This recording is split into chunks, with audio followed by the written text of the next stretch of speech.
Mummy झाले का नाही टोकून? झालंय बाळा, व्हायचं राहिलं या ही काही लास्टच्या सरीला आता आलो.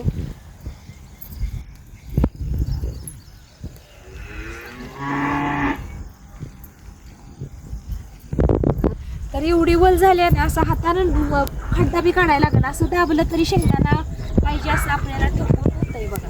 तर सगळं रान झाले टोकून, आता शेवटची ही सरी राहिली आहे, ती एक सरी त्यांनी. तर बघा बाकीचं सगळं कडधान्य टोकून झालं, चवळा टोकला, दारकू टोकली आणि ही पण उडीद मग आपलं थोडं थोडं होतं, ती सगळं थोडं थोडं टोकलं या.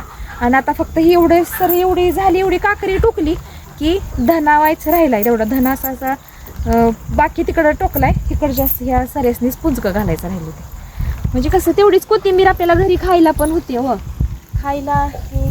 त्यामुळे सगळं कडधान्य आता पाऊस पडला की पिरून घ्यायचं, टोकून घ्यायचं, म्हणजे उगावतंय बी आणि खायला पण होतंय आपल्याला. तर बघा झालं भुईमुगाचं टोकायचं. तर आता मी धन चोडून आणले, आता ही पटापटा पुंजकं घालून घेते. म्हणजे कसं कोथिंबीर आपल्याला घेताना अशी उपटून घ्यायला येते व म्हणून असं बघा पुंजकं घालायचं ते कडनं. असं पुंजकं घातलं म्हणजे घ्यायला बी बरी पडते आणि एकसारखी येते पण पडल्यागत होती. त्यामुळं हे असं हे बरं पडतं उपटून घ्यायला बी सगळ्यांनाच. आम्ही तर अशी टोकतो, तुम्ही कशी टोकता मला कमेंट करून सांगा.